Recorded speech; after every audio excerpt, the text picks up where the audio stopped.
My wife and I have been married for 7 years. We both have teen daughters. My wife's daughter has lived with her dad her entire life. My wife is an excellent mother, but her ex was moving across the country and she knew he could give her a better life than she can. 2 years later, they moved back to his home country, approximately 12 or 18 hours from us by plane. They flew my wife out to visit them a few times a year, and they sent her to visit us during her summer vacation.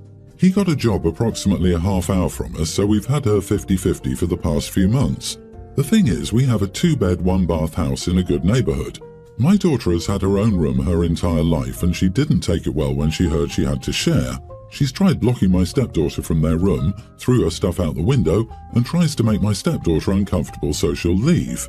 Last week, my stepdaughter got here, sat on her bed, and almost immediately ran out coughing and covered in a rash. My wife had to use her daughter's EpiPen and call 911. We didn't have a car at home. She and her ex got into a fight at the hospital and she got kicked out, and her ex is refusing to allow stepdaughter into the house.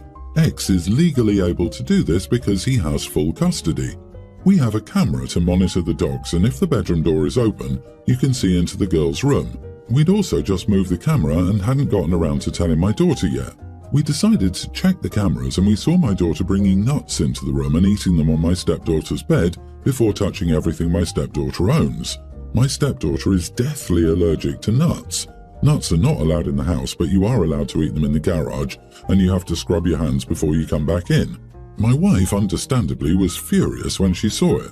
She stormed into the girl's room, started screaming at my daughter, and told her to get the heck out of her house. I talked my wife into letting my daughter pack a bag, and I arranged for my brother to pick her up. My wife is adamant that my daughter is no longer allowed to step foot inside her house. We filed a police report, and the plan is for her to stay in a group home or boarding school for the next couple years. Now my family and my daughter's mom are pressuring me to leave my wife so I don't have to send my daughter away, but I'm refusing to leave, and I agree with my daughter's punishment because she hurt a person and caused my wife to lose her daughter. Ex isn't letting her into this house. Now I'm being called a bad parent by everyone except my brother, who's putting her to work on his farm until we find a more permanent arrangement, for choosing my wife over my kid. Am I the idiot? Edit, my daughter's mom is not able to take care of a child. Jesus, man, what is up with your daughter? You are not the idiot. This is a hard punishment for your daughter to bear, but she did an absolutely terrible thing. She acted with intent to seriously harm your stepdaughter and essentially risked her life for this little stunt. Being a teen is young, but not too young to understand the gravity of her transgression. If your wife is to have any chance of salvaging her relationship with her daughter, she needs to demonstrate that she's acted decisively to protect her daughter from further harm in this situation. If you leave your wife, then your daughter gets at least part of what she wanted to achieve. OP, you're not choosing your wife over your kid. You're choosing to show your kid that her actions have serious consequences. If you leave your wife, then won't this little stunt basically accomplish exactly what she wanted? You might be the idiot in part for raising a child who would do this. I don't think this kind of behavior happens in a vacuum, but I fail to see how, you're right, let's make sure you do get your own room here and never have to see stepdaughter again just like you wanted, is teaching the kind of life lesson about attempted murder that you wanted to. My daughter's mom isn't able to take care of a child. Then her mom should 100% shut her mouth. The problem is the mom doesn't see this as a problem. Instead, she wants ex-hubby to leave the new wife. As for the rest of the family, they can either take your daughter in or also shut their traps, thinking maybe you should have parented her before this turned into such a bad situation in the first place. What a mess! I have a tween daughter, Ellie. She has best friend Sophie, also tween. Both of the girls have special needs and are around 6 years old mentally. Sophie's mom called me yesterday, said that they were at an indoor playground, and Sophie wanted to know if Ellie could come and play. Sophie's mom offered to put me on her punch card. She prepays for 10 to 20 visits at a time because it's cheaper, so it would be free for me, so I got Ellie in the car and we met them at the playground. After about an hour of playing, the girls started to get hungry. I packed a snack for Ellie, but Sophie's mom didn't have any snacks on her. I told her they sell snacks in the front, but she claimed she didn't have any money on her and asked me to buy Sophie some goldfish. I said, sure, Venmo me and I'll grab some. But she said no. I told her I took care of my kid and it's not my job to take care of hers too. She says she paid for my kid to get in so I could cover the $2 for the goldfish. I told her if she wanted me to bring snacks, she should have told me when she invited me, but I won't be wasting $2 for a 50-cent bag of goldfish because she was unprepared. She went up to the front, and I don't know if she lied about not having money, but she came back with goldfish and fruit snacks. Now she's being petty by asking me to pay her back for all of the times we've used their memberships and guest passes, so we're not getting along.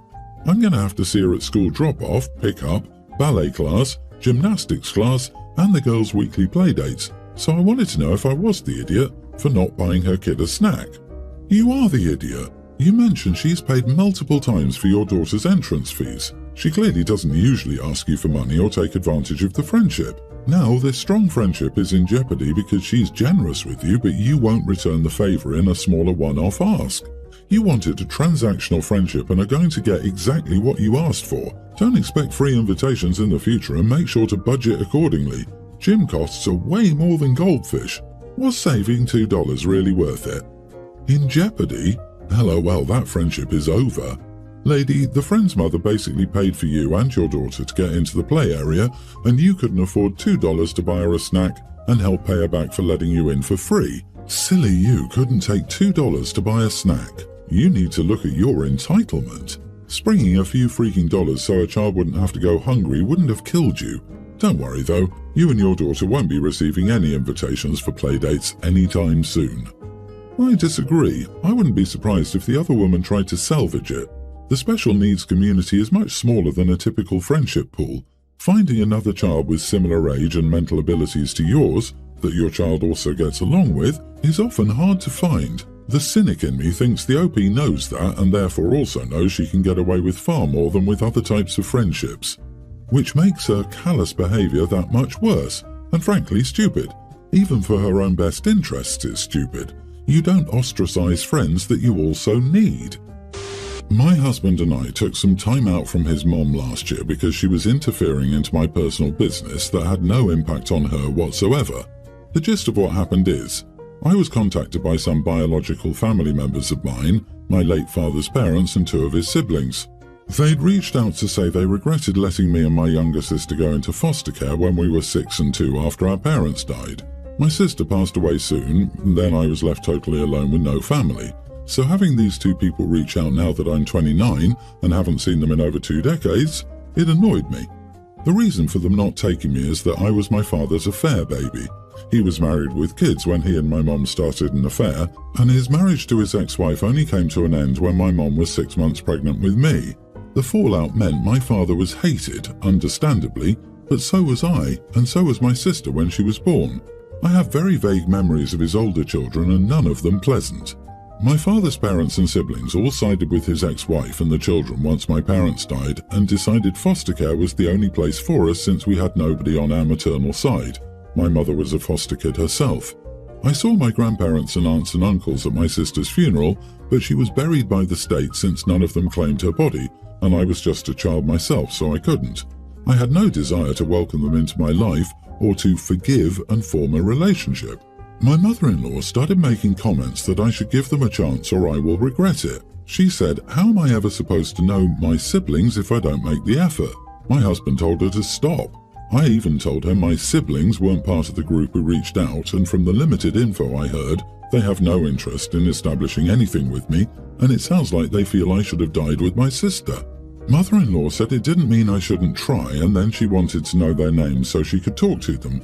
After her not letting up despite my husband telling her multiple times, we decided to take that break from her. Then, a little over a week ago, she showed up and told me she found them on Facebook and was waiting for them to accept a message so she could talk to them and fix things for me. I lost my temper and told her to stay out of things that don't concern her. She told me not to curse and she was trying to help. My husband was furious with his mom when he got home. They argued and then his brother got involved and basically said I should have just shut the door in her face and let my husband deal with her, like I was mean to her. So now I'm wondering if he's right and I was wrong to engage and say what I did. Am I the idiot? I can't stress this enough. Not the idiot. She kept meddling in your business and doing things against your will, which she has no right to do. And you're absolutely right to want no contact with your bio family after what they did to you and your sister. I'm very sorry for what happened to you, and your mother-in-law needs to learn to respect people's boundaries. You're absolutely right. I'm horrified that they did this to two innocent children. Hubby's brother is a flying monkey. Don't be mean to my mommy. My foot. They've been raised by someone with no boundaries, and now he's showing he can't stay out of things that aren't his business either. This. She wants a lifetime drama with a happy reunion, and she wants to be the fairy godmother-in-law who orchestrated it. It's self-serving and despicable. Your mother-in-law crossed a boundary and clearly doesn't respect your wishes. Not knowing the relationship you have with your mother-in-law, she seems to be having the boomer thought of blood is thicker than water and family members can't be toxic and cut out of one's life. That way, this woman would never see me again if it was me. I live with my girlfriend. I've noticed she's started making plans for us but doesn't ask me. She'll just make plans and expect me to be fine with doing them. Last week we were talking about this weekend and I said how nice it was to just have a weekend off doing nothing and just relax at home, and she said, "Oh, I'd planned for us to go to a cafe in town." I asked why she didn't even ask me if I wanted to do it, and she just said she'd assumed I'd be fine with it. One evening last week, she just brought up in conversation that she'd been looking at holidays for February for us to go away for a week and had found a nice place to go. I pointed out she hasn't even bothered to ask me if I want to go away or asked where I'd like to go. She's just picked somewhere she wants to go and expects me to be fine with using my annual leave and paying for half of the cost of the holiday. She just said she thought I'd want to go, but I just told her that things like that need to be a discussion, not just her deciding what she wants to do and essentially spending my money for me. She got annoyed and said she thought I'd want to go. I just pointed out that looking at options is something we should be doing together after we both decided we want to go away. I mentioned that it's becoming a habit for her to just make plans, not bother asking me or even telling me, and then just expecting me to go along with it. I told her it needs to stop and that anything we plan has to actually be discussed. She accused me of having a go at her for trying to plan nice things for us, but I just pointed out she's spending my money for me essentially, and is just not even asking if it's something I want to be doing.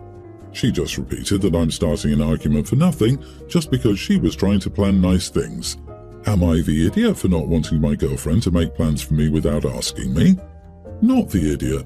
I cannot fathom how difficult it is to understand that partners make big plans together, especially when it's not her money that is getting spent. If she can't change her behavior, I would strongly suggest establishing solid boundaries on this issue. If she continues to cross those boundaries, well, then more drastic steps could be taken. Yeah, this whole "I'm just trying to plan nice things" is a cop-out. She's planning something nice for herself and expects you to go along. Perhaps you've been fairly easygoing in the past, letting her take the lead on these things so she's gotten used to it. Either way, you deserve a voice in making plans for the two of you, and she needs to accept that. I disagree. To me, having a whole weekend to yourselves and popping out to a cafe for a couple of hours is chilling. Info: when did you last plan something for the two of you to do? Communication is important. If she can't do that, she's not the one for you. Some people like that and are okay with it, but others aren't. Set some boundaries. I get she likes to do stuff. Maybe she feels like nothing will happen if she doesn't make plans. So take point in planning some dates too.